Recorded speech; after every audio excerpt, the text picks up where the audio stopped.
Happy Mother's Day again. I hope all is well. We're going to start with a quick pop quiz. How many people knew that Mother's Day has Methodist origins? Not even Ty is my Methodist in the back. He knows. Mother's Day has Methodist origins, and that its original founder, after fighting for years to get established, actually fought to end it, even though it still continues. Are you intrigued? Let's get into it. So Mother's Day grew out of a movement of women who organized other women to respond to a lot of changes that were happening in this nation in the mid-19th century. They were responding to the social impact and, frankly, destruction of community that they were seeing through the traumas of the Civil War, poverty, and capitalism.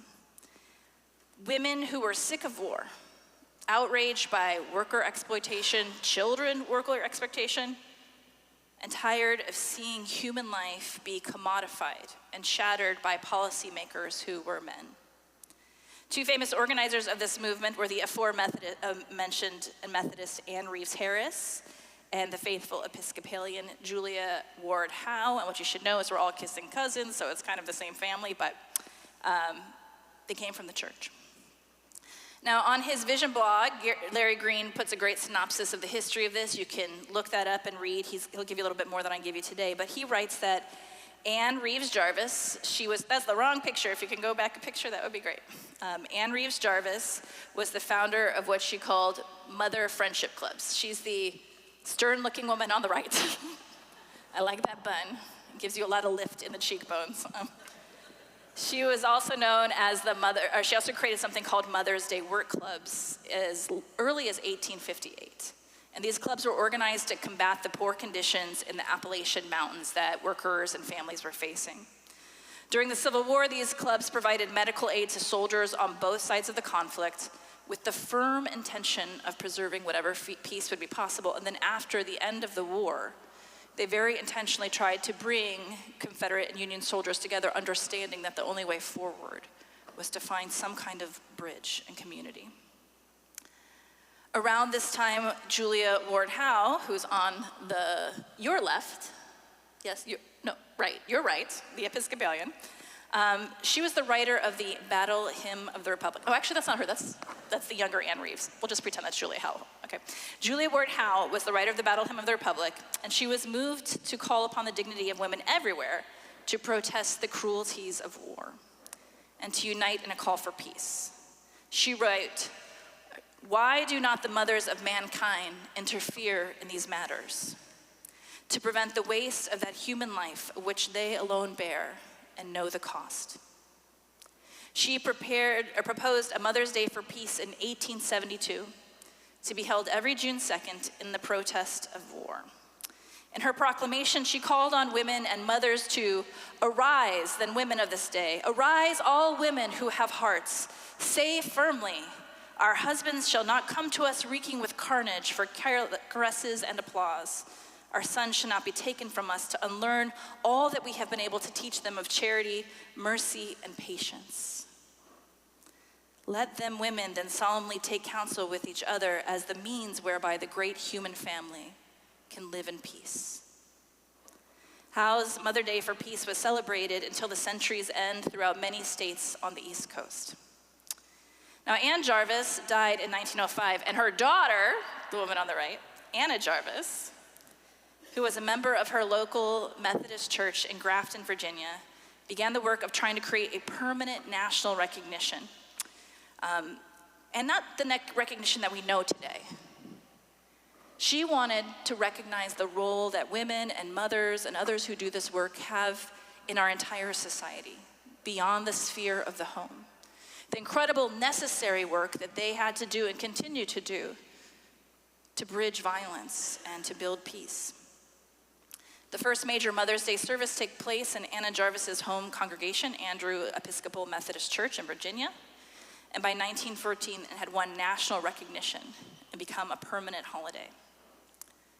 Now, as we gather here to worship and people across the country celebrate their mothers, I wonder how many people know the real root of this holiday. Had you heard the root of this holiday? Where it came from? The powerful recognition that mothering is not limited to reproduction or the work of the domestic sphere, though many times it includes that, and we celebrate it. It's not always defined, this mothering, by our families of origin. For a moment, I want you to think of someone in your life who fought for you, who welcomed you, accepted you, demanded peace for you, insisted on hope in you. Maybe it was your mom, or a teacher, or a pastor. This church has had a whole bunch of pastors in the Episcopal Church that call us mothers. Maybe it was the neighbor down the street who checked outside her door every day to make sure you got home from school. Julia Howe and Ann Jarvis knew that the work of mothering was needed to heal a broken world. And they also knew that it was the work of many to do, and that it was a caring that many needed and longed for. Now you can go to the next picture. Now, they were not the first to know this, nor were they the last. The choice to love and to seek love for others always has an impact that is communal and political and personal. Many, like Sylvia and Marcia, have made the choice to fight for children they loved and children they never knew. These women built safe havens in their communities and families that gave sanctuary and love to those who needed it. It was radical, countercultural, and absolutely not wanted by the mainstream, but it was desperately needed. The love they invested in their family lives on in countless ways long after their deaths.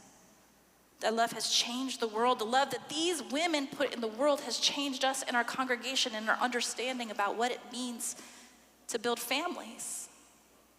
It's a family tree, friends. We're connected. As a Christian, I see the gospel in these choices. Jesus was so clear with his disciples. If you love me, keep my commandments. And those commandments are life-altering, soul-changing, world-shaping. And his first teacher, who probably became his first disciple, was the girl who gave birth to him, and the woman who did not shy from his death when every disciple did. Where did Jesus learn about what love can do? Well, I think he probably got it from his mama, who in the first throes of uncertainty around her unexpected and unplanned pregnancy finds clarity about just who she is bringing into the world and what purpose to which she will guide him. And she sings, "His mercy extends to those who fear him from generation to generation. He has performed mighty deeds with his arms. He has scattered those who are proud in their inmost thoughts. He has brought down the rulers from their thrones, but he has lifted up the humble. He has filled the hungry with good things, and he has sent the rich away empty." Now, Broderick Greer has a great blog post on this where he responds to Mary's Magnificat, her song. It's called Mary's Rebel Anthem. And he says, "Mary articulates the hope of an oppressed people that the world order might be turned upside down, or depending on who you ask, right side up. In the blink of an eye, Mary sings the counterintuitive nature of God's reign, that the wealthy are impoverished, the impoverished are wealthy, the powerless are powerful, and the powerful are powerless. In the blink of an eye, Mary goes from docile peasant girl to the words of Roger Wolseley, a punk rocker. Because love is rebellious, and love in the time of Jesus was absolutely rebellious. It's punk rock. It undermines systems that thrive on division and fear and demand something new. It is the greatest of Jesus' commandments for a reason. To love is to act, and when we act, we affirm the humanity and need in each other. And don't we need a little bit more of that right now? This choice to love, to be loved, to enter into intentionality about engaging that love in the world, often runs countercultural to power structures and the tools that they use to disrupt relationships and degrade people, sometimes for who they are, sometimes for who they love, or how much money they have, or the place that they were born, or the color of their skin. Love confronts the brokenness of oppression, and it is so dangerous to those who fear it, because through Jesus, we know with striking clarity that this resource, this gift, is without end. Love is abundant, and it is ours to claim. The disciples and John were facing a new reality. All this stuff about love and neighbor is a lot easier to do when the one you invited you to do it, the one who is telling you to do it, is right there with you, right? And it's going to demonstrate it for you. And if you're a little bit afraid, you can also do it, but you've got a leader. But how do you keep doing the work when that person is gone? When the risk taker at the front is no longer with you? How do you find the strength when the world is scary and consistently the things that we thought that we overcame kept coming back and back and back again? How do we find the strength? Jesus promises them and us that we are not alone. Whether Jesus is with us in person or in his way present in all things, we are not alone. Every time we carry out his commandments, every time we choose love over fear, love over self-interest, love over personal comfort or judgment, we draw Jesus closer to us. Jesus acknowledges that doing this is not going to be easy. So he promises the disciples in today's reading and us that we will be accompanied on our journey by the Spirit of truth, the Holy One that flows in all things, that will guide us and help us if we choose to listen. And in those moments when we miss him or we remain unsure, he promises that we will see him. Imagine that. He says, "You will see me." Precisely by keeping his commandments. When we do the work of love, we know Jesus better. The more we know Jesus, the more work we feel compelled to do. Sadly, there's really never an off day. We're not getting towards a vacation on this. The closer we get to Jesus, the more we see Jesus in our lives, the more we feel compelled to act. The Spirit moves us in greater and bigger ways, and we begin to see Jesus all around us, in each other, and even in ourselves. And for millennia, we have been doing that. Mothers and others have acted out their love for their own children and the children of the world. Their acts of love and resistance have brought change and peace just for being who they are led to be. This is a picture from the early 1980s of the mothers of the Plaza de Mayo gathered in Buenos Aires. I've actually been to visit this plaza. It's extremely powerful. And for years, every week, they would gather here in March and demand the return of stolen children who had been disappeared or murdered under the Argentina's harsh military dictatorship. Several of these women were disappeared themselves. Yet the mothers continued to come and continued to organize against repression and fascism. The love that they carried rolled from generation to generation, and they began to get answers and find out what happened to those that they loved. Their resistance, their legacy that happened on the other side of the world, on the tip of the southern continent, has shaped others. Every Tuesday in Los Angeles, a different group, a different kind of mother, gather at the Federal Immigration Detention Center here in Los Angeles. They call themselves the godmothers of the disappeared. They learn from their sisters and others in Argentina what praying and vigiling can bring. They pray and they march and they vigil for immigrants who have been detained in this terrible purge that is happening across our nation, that's separating families. And we should be real, planting seeds of generational trauma. But they believe that God is faithful and that Jesus is with us and that what Jesus gives us will be enough. They pray and they love and they keep his commandments. In all of these, I see him. I see Jesus. Now, the truth is, it seems that the things that harm and hurt seem to keep coming back. There's really never a free pass. How many of you have experienced that? It feels like things are going super well in your life, and then bump. You hit a turn in the road, or unexpected situation, a death that happens, an illness, something that happens in our community. And we're like, why is this going on? I used to say that my 36th year was the worst year of my life. I was really just kind of floating around as a young adult. And then my mom got sick, and a whole bunch of other things happened. And I kept thinking, this is gonna pass. Well, I overcame some of those griefs, but guess what? There's not been an easy street since then, right? Adulthood is real. Adulting is hard. That meme is important for a reason. Things keep coming up, and that is true in our culture and our society too, that the darkness that is there is often going to try to find a way to come back.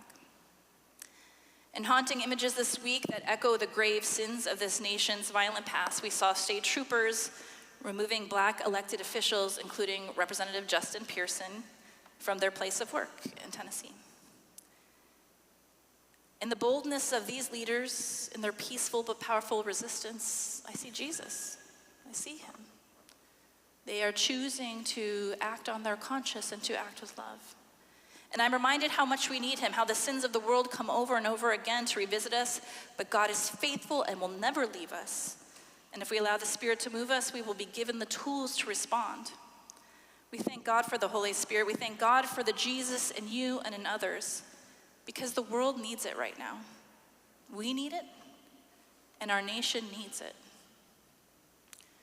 Now, some people might think this is a little political for the pulpit, but I mean, y'all heard what Mary had to say, right? So I feel like I'm kind of watering it down a little bit, but you know, the Supreme Court's recent disastrous ruling, ending districts that were drawn to ensure that minority voters have representation in our government, is an assault on our entire democracy. It is an assault on our entire democracy, and our church has spoken about it, our denomination has spoken about it. And it is an intentional assault on Black people in this nation. The speed that the state of government moved to redistrict when voting has already started to break up any majority Black voting districts sought to intentionally ensure that there would be a slate of candidates that disenfranchise many voters. This is coordinated. It's a multi-front assault on democracy and on Black Americans. And we need to say it. We need to not be afraid to say it to our neighbors. We need to say it in our churches.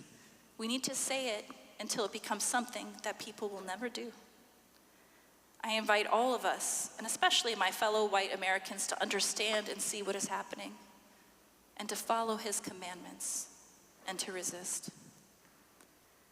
Fannie Lou Hamer was one of the mothers of the civil rights movement, and if you don't know about her, you need to know about her, because she is just, she's just actually an amazing figure in American history that changed the world for many, many people.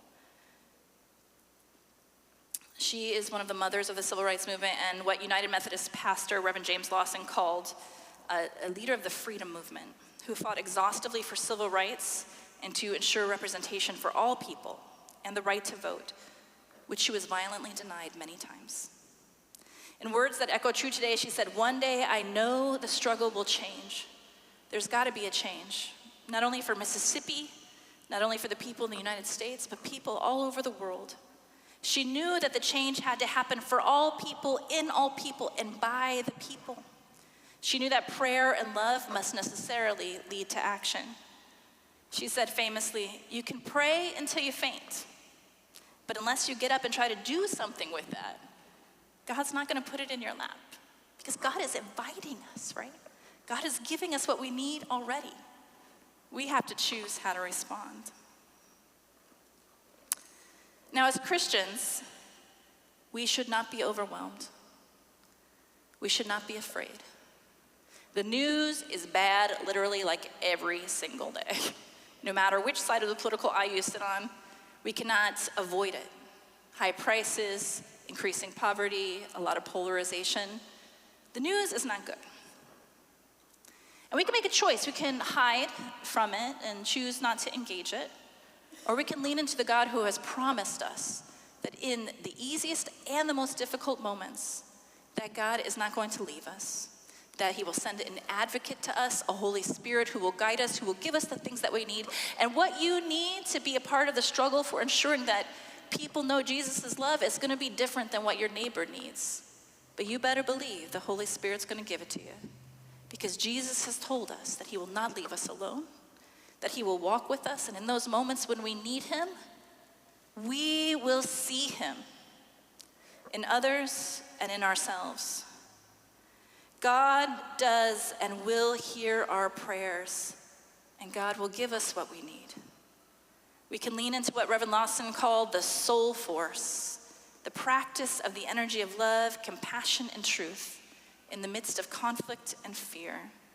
It's a way of fighting back using all the tools, mind, spirit, and courage, rather than the limited tools of oppression or violence. We don't need the tools of oppression because God has given us the gift of truth and the commandment of love. So how do we get back to Ann Jarvis, the daughter of Anna Jarvis, who fought really hard to make a national holiday and finally achieved it with President Woodrow Wilson in 1914. And then by 1928 was campaigning to end that holiday. Can anyone guess why she got a little upset? It immediately became a massive commercialized marketing situation. The first few, she wanted people to give a carnation to their mothers because it represented with its many petals the tight bonds of our community and because it was inexpensive. She encouraged people to write a note to the people in their lives who had impacted them to thank them for it. And thus came the greeting card industry. Her second major objection was the erasing of the full contribution of women that's celebrated on Mother's Day, and the restricting of it to this idea of a domestic sphere, right? And reproduction, instead of really understanding that when we are talking about the power of mothering and the power of community building, it extends far beyond our home. And it includes, in many ways, all of us. Now, she was obviously not successful, but we can choose to make Mother's Day what we know it is. A celebration of those who love, those who nurture, those who take that commandment that God has given and follow it seriously. When the disciples asked, "Teacher, what is the greatest commandment in law?" Jesus replied, "Love the Lord your God with all your heart and with all your soul, with all your mind."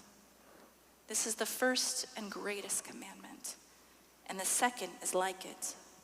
Love your neighbor as yourself. All the law and all the prophets hang on these two commandments. So know that you have enough. You are enough. You have what God needs. You have what your neighbor needs. And when it doesn't feel like it's enough, look at that person sitting next to you in the pew. Look at that person at coffee hour today. Look at the stranger on the street who you see prevailing in a difficult time. Look and listen for the Spirit. Do not be afraid and do not be uncertain, because love is patient and love is kind. It does not envy, it does not boast, it is not proud. It does not dishonor others, and it is not self-seeking. It is not easily angered, and it keeps no record of wrongs. Love does not delight in evil, but rejoices with the truth. It always protects, it always trusts, it always hopes, it always perseveres. Because love never fails, and love is enough. Happy Mother's Day.